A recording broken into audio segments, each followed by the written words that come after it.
जय बाबा महाकाल। बात होगी उज्जैन नगरी की, बात होगी मध्य प्रदेश की, बात होगी संसद की, क्योंकि हमारे साथ इस वक्त जो शख्सियत हैं वो एक ऐसी क्षेत्र से आते हैं जहां कुछ और कहें न कहें, हर हर महादेव या जय महाकाल तो कहना ही पड़ता है, क्योंकि बाबा महाकाल की नगरी उज्जैन के आलोट के सांसद अनिल फिरोजिया जी हमारे साथ हैं। बहुत बहुत स्वागत है भाई साहब आपका। जय महाकाल। और अनिल जी को निकनेम जय महाकाल भी कहा जाता है, और अनिल के नाम से या अनिल फिरोजिया के नाम से बहुत कम लोग जानते हैं सार्वजनिक जीवन में, हालांकि जो जैसा प्यार करता है वैसा संबोधन करता है। भाई साहब, अभी बाबा महाकाल का जिक्र चला है और आप बाबा महाकाल की नगरी से भी आते हैं, तो अभी एक बहुत बड़ा एक इवेंट कहेंगे, एक धार्मिक इवेंट कह सकते हैं, एक बहुत बड़ा वहाँ पर कार्यक्रम होने जा रहा है। सिंहस्थ की तैयारी के साथ शुरुआत करेंगे। किस तरह की तैयारियाँ चल रही हैं? महाकाल लोक बनने के बाद से देश ही नहीं विदेशों से भी लाखों की संख्या में धार्मिक पर्यटक वहाँ पर पहुँच रहे हैं। बाबा महाकाल का तो पुराणों में भी उल्लेख है और पहले भी लोग आते थे, लेकिन महाकाल लोक के बनने के बाद और हमारे यशस्वी प्रधानमंत्री श्रीमान नरेंद्र मोदी जी के कर कमलों से जो महाकाल लोक का उद्घाटन हुआ है, उसके बाद इसकी पब्लिसिटी और ज़्यादा बढ़ी है। सबसे ज़्यादा अगर देखा जाए तो गूगल पे इस वक्त अगर कोई सर्च हो रहा है तो बाबा महाकाल और उज्जैन, और पहले लगभग 25 से 30 हज़ार लोग पर डे आते थे ये दर्शनार्थी, लेकिन जब से बाबा महाकाल लोक का शिलान्यास हुआ है उसके बाद से यहाँ पे लगभग 2 लाख लोग पर डे यहाँ पे ये तीर्थयात्री दर्शनार्थी आ रहे हैं।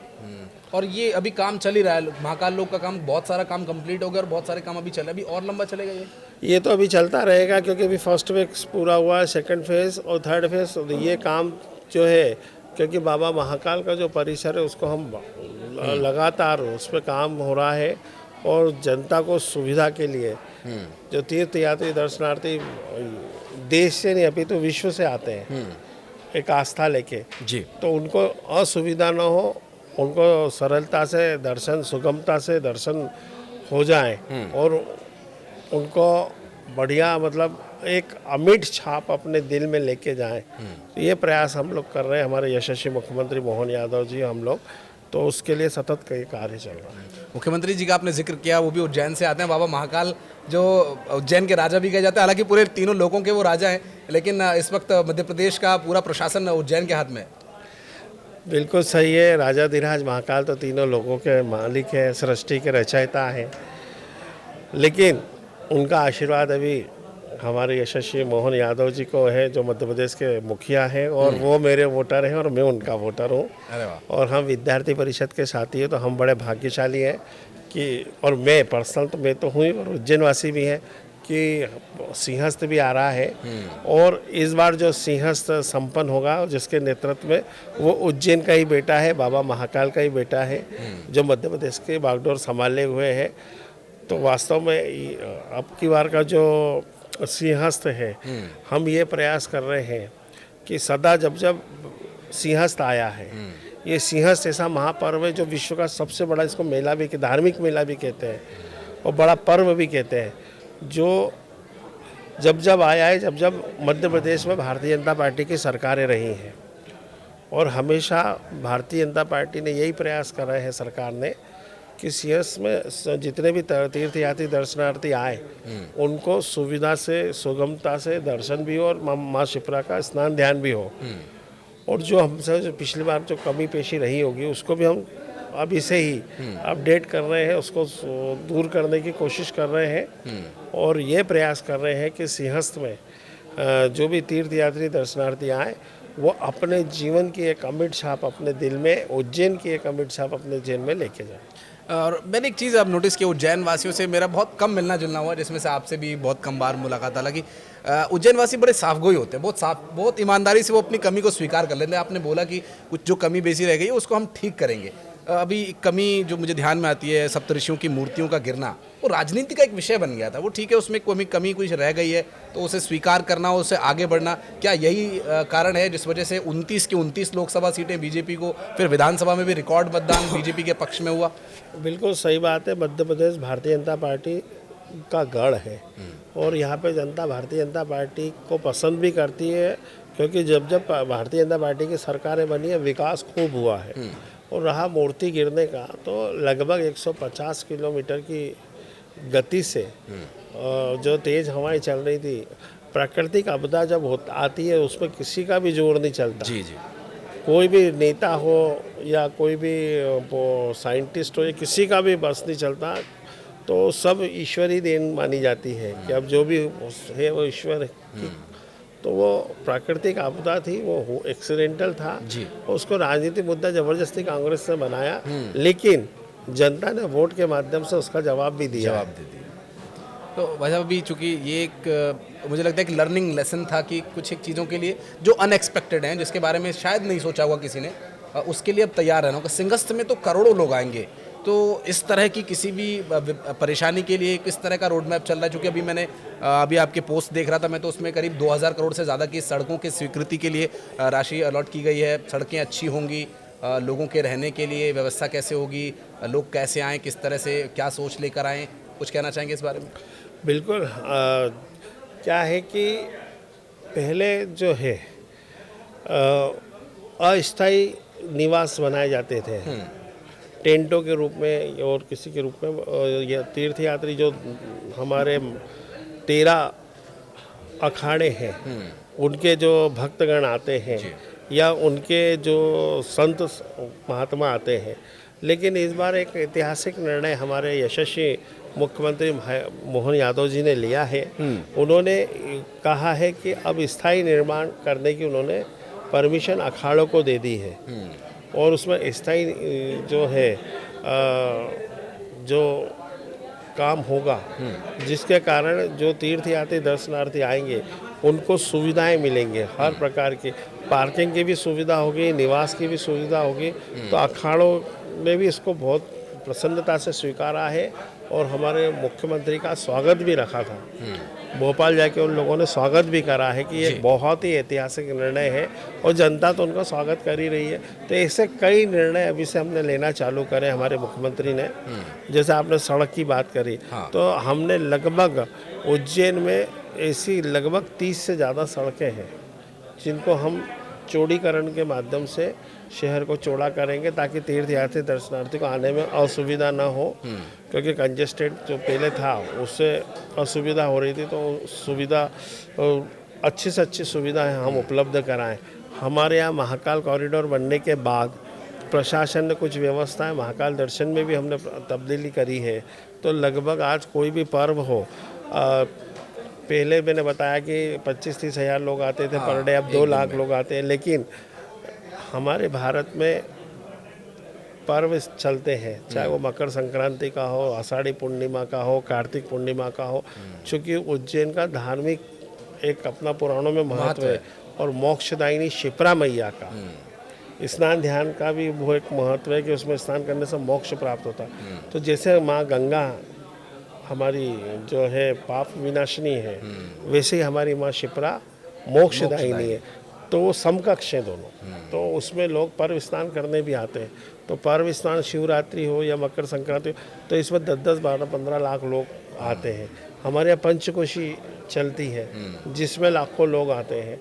तो उनको असुविधा ना हो, उनको सहजता से सुगमता से दर्शन हो जाए, ये सब व्यवस्थाएं हमने अभी से प्रारंभ करी है। क्योंकि सिंहस्थ में भी लगभग 15 से 20 करोड़ लोग आने की हमको संभावना है, और पिछली बार लगभग 15 लाख पंचकोशी यात्री आए थे। तो वो संख्या भी बढ़ेगी, क्योंकि देश दुनिया से वहाँ लोग आते हैं पंचकोशी यात्रा करने के लिए। तो उन सबको सुविधा के लिए अभी से ही हमारे मुख्यमंत्री ने और मध्य प्रदेश सरकार ने कार्य चालू करा। और मुझे लगता है इस दौरान महाकाल के दर्शन करने के लिए भी लोग ज़रूर जाएंगे, और जो व्यवस्था वहाँ पर अभी बनाई गई है, कुछ एक भक्त ज़रूर शिकायत करते हैं कि पहले बाबा को हम नज़दीक से देखते थे, अब थोड़ा दूर से देखना पड़ता है। एक्चुअली क्या है कि बाबा महाकाल का क्षण हो रहा है, उसको बचाने के लिए पब्लिक को गर्भगृह में अभी हमने उसको रोका है। और अभी हम नंदी हाल से और हॉल से दर्शन करा रहे हैं जी, ताकि जनता को सुगम दर्शन हो, सुलभ दर्शन हो और अच्छे से दर्शन हो। तो इसमें थोड़ी क्या होता है, कोई निर्णय लेते हैं तो ये बात भी सही है कि असुविधा लोगों को लगता है, पर धीरे धीरे वो रूटीन में आ जाता है। तो वो धीरे धीरे रूटीन में आ गया। और वो मेरा थोड़ा निजी अनुभव भी है, और उस व्यवस्था के बाद से ज़्यादा लोग दर्शन कर पा रहे हैं, और वो थोड़ा ज़्यादा सुविधाजनक भी है। लोग जाते हैं, और एक जो पहले एक भीड़ या फिर भगदड़ की सी स्थिति हो सकती थी कई बार, वो अब उसकी संभावनाएं 99% कम हो गई हैं कि कॉरिडोर अच्छा बन गया तो लोग आराम से जाते हैं, आराम से पास हो जाते हैं। बिल्कुल, मैंने बोला ना, सुगमता से दर्शन हो, सरलता से दर्शन हो, किसी को कोई तकलीफ ना हो। बड़े बुजुर्ग हैं, हमारे बच्चे हैं, दिव्यांग हैं, उनको भी अच्छे से दर्शन हो। जी, ये सब प्रयास है। बिल्कुल। अब बातचीत का दौर आगे बढ़ाते हैं। कृषि और खेती का, गेहूं के लिए पूरे दुनिया में जाना चाहता है मध्य प्रदेश, और आज हम विश्व मृदा दिवस भी मना रहे हैं। ऐसे मौके पर मध्य प्रदेश में जो खाद की समस्या की बात है, जो खबरें सामने आती हैं, डीएपी की समस्या सामने आती है, क्या आपूर्ति नहीं हो पा रही है या फिर उसके वितरण की व्यवस्था ठीक नहीं है? कहाँ देखते हैं आप कमी? पूर्ति पूरी हो रही है, पूरा व्यवस्थित डीएपी और जो है यूरिया सब जा रहा है। कुछ कुछ जगह जो कमी पेशी होती नहीं है, कुछ लोगों के द्वारा इसको दर्शा दिया जाता है, जिसके कारण कुछ परेशानी आई, उसको भी हमने ठीक कर लिया। तुरंत जिला प्रशासन को आदेश करके उसको तुरंत हमारे सरकार ने, हमारे मुख्यमंत्री ने ठीक करा है। ऐसा आप देखेंगे कि कोई किसानों का मूवमेंट भी नहीं हुआ। तो शिकायत आ रही थी, उनको हमने दूर करा है। तो ये पॉलिटिकल इसको इशू बनाने की कोशिश की जाती है, लेकिन ऐसा कुछ भी नहीं। चूँकि जीतू पटवारी जी का मैं बयान देख रहा था, तो उन्होंने कहा कि आपूर्ति में रुकावट आ रही है। हालांकि ऐंदल कसाना जी से भी उन्होंने बात करने की कोशिश की। उनका ये कहना है कि ऐंदल कसाना जी ने ये कहा है कि ये कांग्रेस के लोग हैं या उस तरह की साजिश कर रहे हैं, जहां एक की ज़रूरत है वहां वो 10 मांग रहे हैं, तो इसलिए अव्यवस्था हो रही है। मैं आपको एक उदाहरण देना चाहता हूँ कि किसी शादी में जाओ और भरपूर भोजन व्यवस्था सब कुछ है, लेकिन कोई एक दो लोग ऐसे रहते हैं जो कह देते हैं कि अरे यार ये मीठा कम हो गया या ऐसा कम हो गया। तो आप देखेंगे कि पूरी पब्लिक उसी को, एक खाने वाला रहता है गुलाब जामुन, वो 5 धर लेता है कि पता नहीं मिलेगा कि नहीं मिलेगा, जबकि खाना उसको एक ही है। तो ये ऐसे ही कांग्रेसियों द्वारा फैलाया जाता है कि यार कुछ नहीं तो कुछ तो मुद्दा मिले। और रहा कांग्रेस का और जीतू पटवारी का, तो झूठ बोलो, जोर से बोलो और बार बार बोलो। ये उनका एक तरीका है कि कैसे भी कुछ भी झूठ बोलना। तो ये कांग्रेस के द्वारा, उनके पास कोई मुद्दे ही नहीं है, तो बोले क्या, करें क्या, उनको भी तो अपना चलाना है, इसलिए करते हैं। इसीलिए जनता ने नकार दिया इस बार इंदौर में भी। इंदौर में क्या, पूरे मध्य प्रदेश में नकारा भाई। ये तो बोल रहे थे हमारी सरकार आ रही है। आज हमने बम्पर, हमारे 163 सीट विधानसभा में और 29 के 29 क्लीन स्वीप करके हम आए हैं। इनको तो एक भी सीट नहीं मिली। तो आप जनता ने तो बम्पर हमको वोट दिए। मोदी जी को जो है बहुत प्यार और स्नेह के रूप में वोट के माध्यम से उन्होंने प्रकट करा। अभी भाई साहब, मैं देख रहा था कुछ संसद की कार्रवाई में आपके भी जो प्रश्न थे, काफ़ी महत्वपूर्ण प्रश्नों पर आपने चर्चा की कोशिश भी की, और उसमें से एक महत्वपूर्ण प्रश्न है, बांग्लादेश का बहुत गंभीर विषय चल रहा है इन दिनों। हम देख रहे हैं कि वहाँ पर जो उन्माद की स्थिति बनी हुई है, आप अपनी बात, अपने लिए जो आपके साथ गलत हो रहा है आप उसका विरोध भी नहीं कर सकते। वहाँ पर एक इस्कॉन के जो सन्यासी हैं चिन्मय कृष्णदास जी की गिरफ्तारी हो गई, उसका विरोध कर रहे थे लोग, उन्हें खदेड़ खदेड़ कर मारा गया, उनके घर में घुसकर तोड़फोड़ की गई, बहन बेटियों के साथ अभद्र व्यवहार किया गया। ये तो हम पहले ही दिन उनका कड़ा विरोध प्रकट करा, हमने भर्त्सना करी। और आज मैं यशस्वी प्रधानमंत्री श्रीमान नरेंद्र मोदी जी को और अमित शाह जी को बहुत बहुत दिल की गहराइयों से जो आभार और धन्यवाद दूंगा कि जो नागरिक संशोधन बिल लाए हैं, जिसका इन विरोधियों ने काफ़ी विरोध करवाया था और नोटंकी करी थी कि भाई आज जो हिंदू हैं, जो पूरे देश, पूरे विश्व में है, अगर वो कहीं किसी देश से जाना, उनके साथ घटनाएं होती है या उनके साथ प्रताड़नाएं होती है, तो वो कहाँ जाएं। ऐसे में भारत ही एक ऐसा देश है जो उनको नागरिकता देने के लिए उस बिल को लाया गया मोदी जी के द्वारा और उसको पास किया गया। तो आज वहाँ की जो घटना देख रहे हैं हम, कर्नाटक में भी ये जो घटनाएं हुई, तो कहाँ जाएगा हमारा हिंदू। और वो अगर भारत आना चाहता तो उसका स्वागत। और चिन्मय दास की जो घटना हुई है, तो हमने कल 3 सांसदों ने ये मांग भी रखी है माननीय प्रधानमंत्री जी से, चूँकि वो मामला कोर्ट में है। तो बात सही है कि कोर्ट में हस्तक्षेप नहीं होता है, लेकिन वहाँ पे तो ये है कि कट्टरपंथियों ने जो वकील किए गए थे संत के द्वारा, इस्कॉन के ट्रस्ट के द्वारा, तो उन वकीलों को भी प्रताड़ित किया गया और उनको भी एक वकील को घायल करा, फिर दूसरे को करा, तो उनको वकील भी अवेलेबल नहीं हो रहे। तो हमने मोदी जी से मांग करी कि आप हस्तक्षेप करके वहाँ पे वकील उपलब्ध हो जाए और उनकी जमानत हो जाए और वह सुरक्षित भारत आ जाए। और ये कोई काम कर सकता है तो सिर्फ नरेंद्र मोदी है। मोदी है तो मुमकिन है, क्योंकि आपको भी ध्यान है कि जब कोविड आया था तो विदेश से बाहर से अगर बच्चों को कोई ने लेके आया तो वो मोदी थे, स्टूडेंट्स को ना हमारे भारतवासियों को लेके आए। और यूक्रेन में भी जो युद्ध हुआ और हमारे बच्चे सुरक्षित आए तो वो मोदी ही थे। तो जब जब कभी विदेशियों में आपदा संकट आया है कभी हमारे भारतीयों पे, तो वास्तव में मोदी है जो उनको सुरक्षित ला सकते हैं। इसलिए हमने उनसे ये मांगा। भाई साहब, अभी आप पड़ोसी राज्य उत्तर प्रदेश में संभल एक जगह है जहाँ पर एक मस्जिद के सर्वे की मांग की गई। मांग सिर्फ सर्वे की थी, लेकिन उस सर्वे की मांग का विरोध इतना हुआ कि 4 से 5 लोगों की जान चली गई वहाँ पर। और अब हर नेता वहाँ जाना चाहता है। राहुल गांधी भी अभी कल जाने का प्रयास कर रहे थे, लेकिन उन्हें रोक दिया गया। मैं आपके माध्यम से राहुल गांधी से पूछना चाहता हूँ कि मैं एससी वर्ग से आता हूँ, तो हमारे एससी वर्ग के लोगों के ऊपर भी अत्याचार हुए, दुराचार हुए, उनकी हत्याएं हुई। ये यहाँ पे तो सदन में बड़े ज़ोर ज़ोर से चिल्लाते हैं, नोटंकी करते हैं। वहाँ क्यों नहीं गए? वहाँ भी तो जाना था इनको। वो इंसान नहीं है क्या? ये सिर्फ और सिर्फ अपनी राजनीतिक रोटियां सेकने जाते हैं। वहाँ ब्राह्मण के ऊपर भी हमले हुए थे उनके क्षेत्र में, वहाँ जाते। ये वहाँ तो गए ही नहीं, वहीं क्यों जाना है?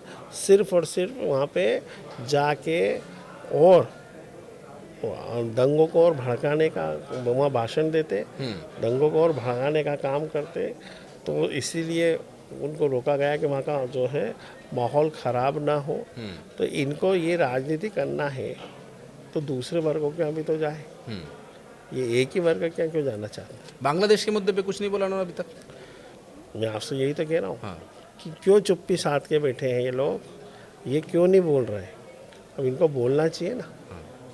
तो ये सिर्फ और सिर्फ नोटंकी करते हैं, दिखावा करते हैं। और अभी आपके सदन में एक नई आपके सहयोगी आई हैं, प्रियंका गांधी वाड्रा, संभल माफ़ कीजिएगा, ये वायनाड से जीत कर आई हैं। वो भी संभल जाना चाह रही थी और आज प्रधानमंत्री के साथ जो नए सांसदों की मीटिंग हुई इसमें भी वो मौजूद थी। उनका भी ये कहना है कि ये सिर्फ एक राजनीतिक विषय बन करके रह गया, जबकि इसके भीतर कुछ भी नहीं है ऐसा संभल का विषय। राजनीतिक विषय किसने बनाया? मैं बोल रहा हूँ कि अपनी राजनीतिक रोटी सेकने के लिए तो करा, क्योंकि इनको मालूम है कि इनकी महाराष्ट्र में ये कह रहे थे हमारी सरकार बनने वाली है, और हरियाणा में तो ये बिल्कुल बैठे ही थे। तो सब सूट वूट तैयार करके बैठे थे, जॉकेट वॉकेट तैयार करके, हुड्डा। और इनके कांग्रेस के जितने भी नेता शपथ की इनने तारीख निकाल ली थी और इनको मुँह की खाना पड़ी। महाराष्ट्र में भी इनको लग रहा था कि इनके अलायंस जीतेगा, लेकिन वहाँ पे भी तो ये जाए तो जाए का, इनको कुछ तो कुछ मुद्दा चाहिए। इसीलिए ये अपनी राजनीतिक रोटी सेकने के लिए, अपने को स्थापित करने के लिए ये तरीके अपना रहे हैं। कई राज्यों में, खुद मध्य प्रदेश में भी लोकसभा चुनाव में भी एंटी इनकम्बेंसी का कोई असर दिखाई क्यों नहीं देता जब बीजेपी सत्ता में होती है? उसका कारण है कि हमारे ये डबल इंजन की सरकार है। हाँ और हमारे यशस्वी प्रधानमंत्री श्रीमान नरेंद्र मोदी जी, जिनकी जन कल्याणकारी योजनाएं हैं, वो सीधे सीधे जनता को उसका लाभ मिल रहा है। सबका साथ, सबका विकास, सबका विश्वास और सबके लिए प्रयास, उन्होंने जो शब्द कहे उसका वो अक्षरशः पालन कर रहे हैं। मेरी सरकार गरीब किसान मजदूर की सरकार है। आप जितने भी योजनाएं हैं जो धरातल पे हैं वो सीधे सीधे गरीबों को उसका लाभ सीधा मिल रहा है। मैं आपके माध्यम से एक बात और कहना चाहता हूँ। तात्कालिक प्रधानमंत्री राजीव गांधी ने तो मंच से कहा था कि मैं 100 रुपये भेजता हूँ तो 15 रुपये ही लोगों के पास जाते हैं, 85 रुपये भ्रष्टाचार की भेंट चढ़ते हैं। लेकिन जो सीना ठोक के अगर कोई कहता है कि मैं 100 रुपये भेजता हूँ तो 100 रुपये ही सीधे लाभार्थी के खाते में जाते हैं। तो एक लाचार और कमज़ोर तात्कालिक प्रधानमंत्री और एक मजबूत और ताकतवर वर्तमान प्रधानमंत्री, कि क्या ये आपको समझ में आ रहा होगा कि वास्तव में जनता को सीधे सीधे लाभ हो रहा है। तो जनता इसलिए मोदी जी को पसंद करती है, प्यार करती है। और उन्होंने कहा कि सबका साथ सबका विकास, जो पंडित दीनदयाल उपाध्याय का सपना है, एकात्म मानववाद की पंक्ति के आखिरी व्यक्ति तक लाभ पहुँचे, वो मोदी जी कर रहे हैं। डॉक्टर भीमराव अंबेडकर का जो सपना है कि जो दलित है, पीड़ित है, शोषित है, उसको लाभ मिले, उस सपने को भी अगर कोई साकार कर रहा है इस देश में तो वह है नरेंद्र मोदी। दलितों की आपने बात की, मध्य प्रदेश में दलितों पर बहुत अत्याचार होते हैं। कांग्रेस की कई नेता कई इस बारे में बात करते हैं, खुद दिग्विजय सिंह भी कहते हैं। और दिग्विजय सिंह ने एक बात और कही थी कि ये जो चुनाव जीत रहे हैं या ये जो एंटी इनकम्बेंसी ख़त्म हुई है वो ईवीएम की वजह से हुई है। मेरे को बताया कि कहाँ पे अत्याचार हुआ। ये सिर्फ नोटंकी का, मैंने बोला ना, झूठ बोलो, जोर से बोलो और बार बार बोलो। और ये बात भी सही है कि इनका जो SC ST वर्ग का हमारा जो वोट बैंक है वो इनसे खसक गया है। अब आप देखेंगे कि ST और SC दोनों भारतीय जनता पार्टी को वोट दे रहे हैं। उसी का तो परिणाम है कि हम 29 की 29 सीट क्लीन शिप करके आए हैं। दिग्विजय सिंह कहते हैं ईवीएम की वजह से हुआ ये। प्रूफ कर दें। वो तो बार बार कांग्रेस हार को स्वीकारती नहीं है। वो तो मैंने क्या बोला, हरियाणा में भी सरकार बना रहे थे। हाँ। एग्जिट पोल ने भी बोला था और ये मुंह धो के बैठे थे कि हम सरकार बनाएंगे। और फिर बाद में जैसे जैसे रुझान आता गया और सरकार भारतीय जनता पार्टी की बनी तो इन्होंने तुरंत EVM का बोलना चालू कर दिया। तो इनके पास मुद्दे ही नहीं है। ये आरोप प्रत्यारोप लगाए क्या, और ये चिल्लाते ही आज तक कोई सबूत दे पाए क्या? वो तो कह रहे हैं कि बैलेट पेपर से चुनाव होगा तो कांग्रेस अपने असली रंग में आ जाएगी। मैं ये पूछना चाहता हूँ कि EVM मशीन का लाया कौन था? मोदी जी ने तो उसको फॉलोअप करा है। यही लाए थे ना। फिर अब EVM मशीन इनको विरोध दिखने लगा। तो ये क्या है कि इनका जनाधार खत्म हो गया है।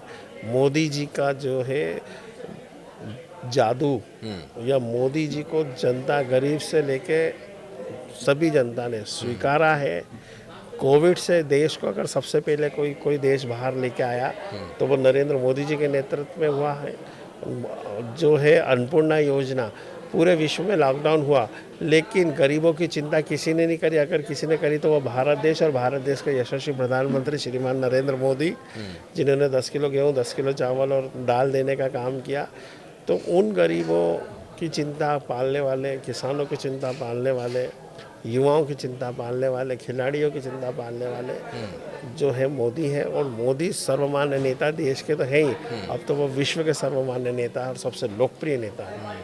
और खिलाड़ियों की आपने बात की तो फिर वही हरियाणा का एक विषय और ध्यान में आता है कि पहलवान बहुत नाराज़ हैं, पहलवान बहुत नाराज़ हैं, लेकिन वो दिखाई नहीं देता, परिणामों में वो बात दिखाई नहीं देती कि पहलवान नाराज़ हैं। तो वो नाराज़गी, किसानों की नाराज़गी, पहलवानों की नाराज़गी ना तो हरियाणा के परिणाम में दिखाई दी, और जो अभी आप दलितों की बात कर रहे हैं कि दलितों की नाराज़गी थी वो ना मध्य प्रदेश में दिखाई दी। वो बात कांग्रेस के नेता जो कहते हैं वो दिखाई क्यों नहीं देती फिर?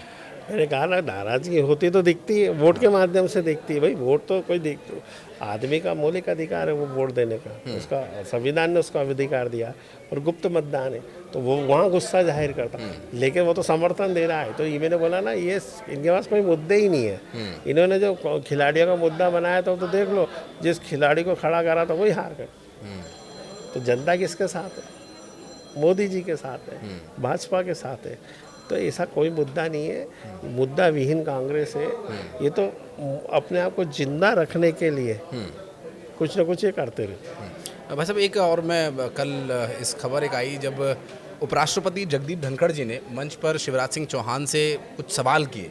उन सवालों को लेकर कांग्रेस ने बहुत घेरा कि अब तो उपराष्ट्रपति भी जाग गए हैं। उनके बकौल कांग्रेस नेताओं के अभी तक उपराष्ट्रपति भी किसान हितैषी नहीं थे, अब वो किसान के बेटे हो गए।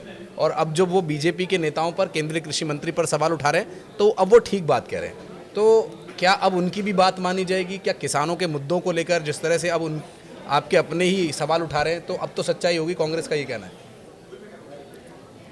ये लोकतंत्र है और लोकतंत्र में सबको बोलने का अधिकार है। वो तो महामहिम हमारे उपराष्ट्रपति है और राज्यसभा के सभापति भी हैं। जी।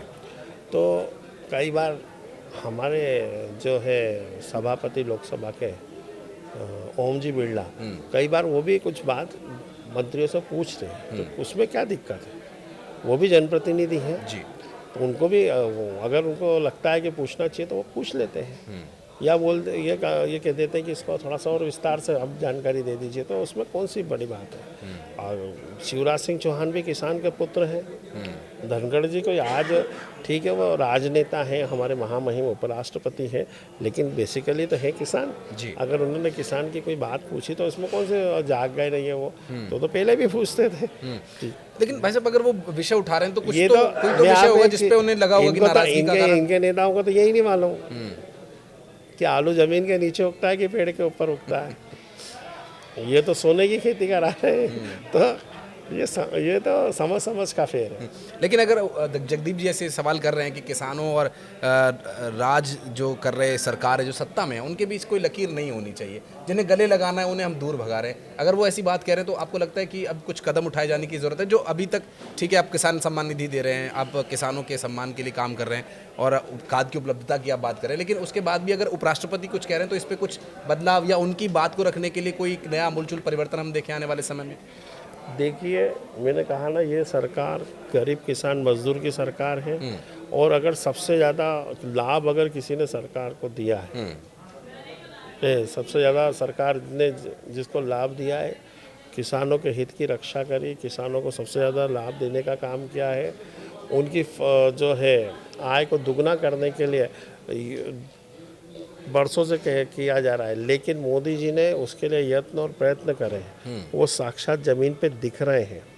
और अभी भी उन्होंने ऐसे कई निर्णय लिए हैं जिससे जो सीधे सीधे किसानों को लाभ देने की बात है। आपने दो योजना तो आप ही ने गिना दी कि सम्मान निधि की आपने जो बात कही है, तो ये पहली बार हो रहा है कि जो सम्मान निधि किसान के खाते में जा रही है, किसानों को ऋण की माफ़ की, जो उनका ऋण का ब्याज मुफ्त किया गया है, तो ऐसी कई योजनाएं जो है किसानों के हित में की गई है। और वहाँ महिम हमारे धनखड़ जी भी किसान परिवार से हैं, अगर वो कोई सुझाव दे रहे हैं तो वो बड़े हैं, बुजुर्ग भी हैं और महामहिम भी है, उसको भी मानेंगे। अगर वो कोई सुझाव देते हैं तो हमारी सरकार मानेगी, क्यों नहीं। और एक और कुछ चुनावों से एक बात और बहुत नोटिस की जा रही है, मध्य प्रदेश में आप लोगों ने चुनाव लड़ा विपक्ष विहीन, महाराष्ट्र में चुनाव लड़ा विपक्ष विहीन, लोकसभा में चुनाव लड़ा विपक्ष विहीन। ये लोकतंत्र के लिए भाई साहब थोड़ा सा आपको नहीं लगता नुकसानदायक है? एक मजबूत विपक्ष का होना जरूरी है। हालांकि इस चुनाव में थोड़ा 99 के फेर में जरूर पड़ गई कांग्रेस, इससे थोड़ा कॉन्फिडेंस भी आ रहा होगा। अगर आपने मोदी जी को सुना होगा तो मोदी जी ने कहा है कि विपक्ष का होना बहुत ज़रूरी है जी। और विपक्ष के नेताओं से भी बोला कि ये जो लोकसभा नहीं चलने देना, हुड़दंग करना और बार बार लोकसभा को व्यथित कर देते हैं, तो इससे क्या मैसेज देना चाहते हैं? आप स्टडी करके आओ, पढ़ के आओ, मुद्दे पे आप डिबेट करो, वहाँ पे डिबेट करो ना मुद्दे पे। आप तो चलने ही नहीं दे रहे हो। इतने सारे नए सांसद आए हैं, उनको भी सीखने का मौका मिलेगा, उनको भी समझने का मौका मिलेगा। कांग्रेस से भी नए सांसद आए, बीजेपी अदर्स से भी नए नए सांसद आए, तो उनको सीखने का भी मौका मिले। और एक बात और मैं बताना चाहूँगा कि सदन की कार्रवाई में जनता का करोड़ों अरबों रुपए का पैसा लगता है, वो नुकसान सीधे सीधे जनता का है। आज मैं सांसद हूँ तो मैं अपने उज्जैन आलोट क्षेत्र की समस्या लेके आऊँगा, उसको वहाँ मैं उठाऊँगा तो उसका कुछ समाधान निकलेगा। तो ऐसे मैंने कई विषय वहाँ उठाए तो जिसका समाधान हुआ है। तो ये उन मुद्दों को उठाने का मौका नहीं देते, हम प्रश्न करते हैं। प्रश्नकाल हमारा कितना महत्वपूर्ण होता है, लेकिन ये जब लोकसभा को चलने नहीं देते, इससे हमको भी बड़ा मन में उठे तो लगता है कि यार ये क्या है। हम हमारे क्षेत्र के मुद्दों को लेके आए हैं तो उसको कहाँ लेके मैं बीच में रोक रहा हूँ आपको। अभी अखिलेश यादव और एक नगीना से सांसद लोकसभा चुन के आए हैं, चंद्रशेखर आज़ाद, वो कह रहे हैं कि संबल वाले मुद्दे पर आप लोग बात नहीं करना चाहते वहाँ सदन में। अभी बात करी, अभी मैं सदन से ही तो उठ के आ रहा हूँ। बात करने का उनको मौका दिया। ये तो सदन छोड़ के भागते हैं, बायकॉट करते, क्यों कर रहे हैं भाई?